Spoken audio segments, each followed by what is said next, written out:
Padrões nocivos de comunicação. Resumindo, é aquelas porcaria que a gente fala lá pro marido, que o marido fala pra mulher que fica com a comunicação toda errada.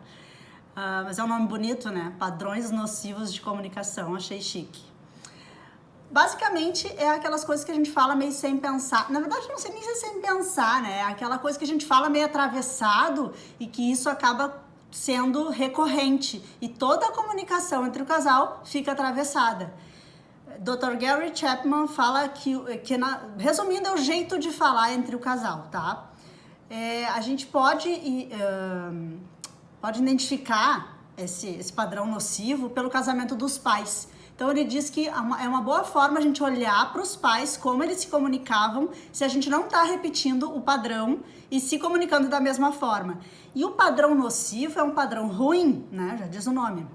É o padrão que a gente acaba construindo e que torna, magoa, afasta, perde a intimidade e que a gente nem se dá conta às vezes. E uma coisa que eu achei muito interessante que ele trouxe é que normalmente a gente estabelece um padrão nocivo, um padrão ruim, porque a gente quer estabilidade emocional. Então assim, para eu não me desestabilizar, para eu não brigar, para não gerar um conflito, eu crio um padrão nocivo, que ele pode ser às vezes agressivo, às vezes não. Eu vou explicar um a um, são 4, e ele faz analogias. Eu adoro analogia, e ele faz analogia com aves. Então ele diz que são as 4 aves, as 4 formas nocivas de criar um padrão de comunicação. Eu vou fazer 4 vídeos, tá? Porque senão vai ficar muito longo, eu quero começar a fazer vídeos mais curtos. Hoje, eu até vou citar os 4 aqui pra gente já ficar curioso, né? Ele fala que é a pomba, que é aquela que diz, eu quero paz, custe o que custar. Esse é um padrão. O outro é o falcão, que diz, a culpa é sua, sempre a culpa é do outro. No caso, me identificava, que agora sou uma pessoa evoluída. A coruja, que é, seja razoável, calma aí, vamos ponderar. E a avestruz, que ignore e ficará tudo bem. Ela ignora tudo para ficar tudo certo. Hoje eu vou começar pela pomba. É muito engraçado os nomes, né? Mas a pomba, que o lema dela é, eu quero paz, custe o que custar. Qual que é o padrão comunicação? Se a gente pensar assim, não, mas então não tem padrão nocivo, isso não é um padrão nocivo, a pomba, uma criatura adorável que, né, para vocês verem como o fato de não entrar em conflito, às vezes é um padrão ruim de comunicação. O perfil da pomba é sempre apaziguar e evitar a discussão.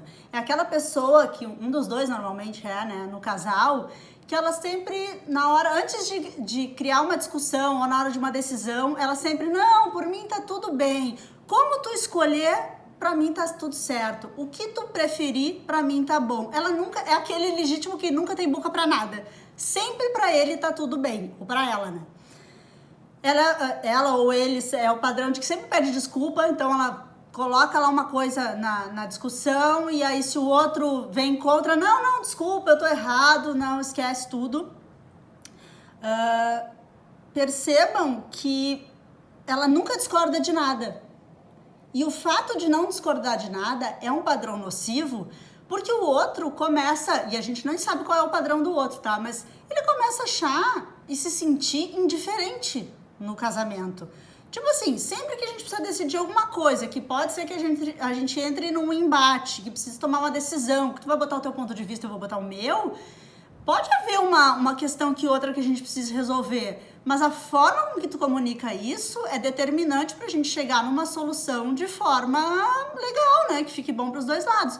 Da pessoa que tá sempre fugindo do conflito, sempre fugindo da discussão e sempre pra ela tá tudo bem, o que tu começa a pensar? Cara, essa pessoa tanto faz pra ela tá aqui no relacionamento ou não, porque nada muda, pra ela tá sempre tudo bem. Tu quer uma pessoa uma hora com uma voz ativa, mas veja, é uma voz ativa com respeito, com cordialidade, não querendo impor, mas o sentimento que a pomba tem é tipo assim, eu não vou me incomodar.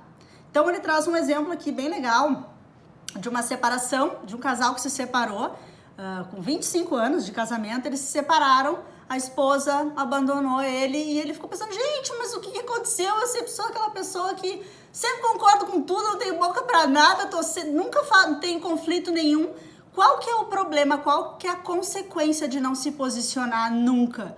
Na verdade, ele estava ali tentando, como eu falei no início, a estabilidade emocional, né? Eu não quero me desestabilizar, eu não quero brigar, eu não quero chegar numa coisa ruim, num conflito, então eu não vou pro embate. Quando tu faz isso e o outro sente que tu não tá dando a mínima, não quer resolver o problema e que tá tudo sempre bom pra ti, isso vai afastando o casal. A pessoa vai pensando assim, cara, não me ama mais, porque a pessoa não vem falar pra ti, tá, mas vem cá, tu nunca fala qual é que é a tua posição, o outro sempre vai se defender dizendo assim, não, mas o que tu decidir tá decidido.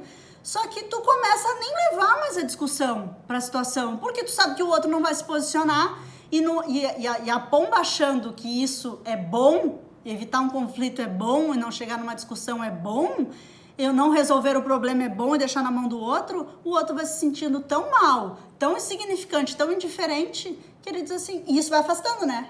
Se eu tô me sentindo mal porque o outro não se posiciona, e eu tô sempre tentando e ele nunca se posiciona, cara, você acabou, né? Não tem mais por que a gente continuar junto se nada pra ti faz diferença. Se sempre o que eu decido tá bom, a gente é um casal, eu quero que tu decida junto comigo, mas que a gente vá pra uma discussão que ela seja saudável, que eu entenda o teu ponto e tu entenda o meu. Então ele faz essa reflexão, né? Na intenção de não criar um problema, eu criei um afastamento. E aí acabou que a outra entendeu que eu não fazia mais diferença nenhuma na vida dela, que ela não fazia mais nenhuma diferença na minha vida. E para que a gente vai estar junto se não é para resolver as questões do dia a dia? E no caso dele, né, ele não queria ir pro embate porque ele sabia que tinha algumas coisas que irritavam e que não, para não criar um problema eu não vou discutir. Só que criou outro problema, que é o afastamento.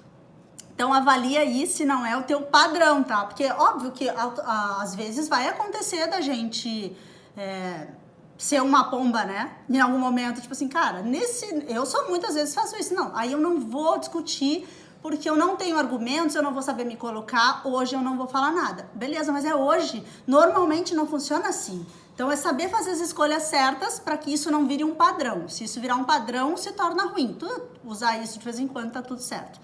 Analisa aí, depois tu me conta se fez sentido para ti.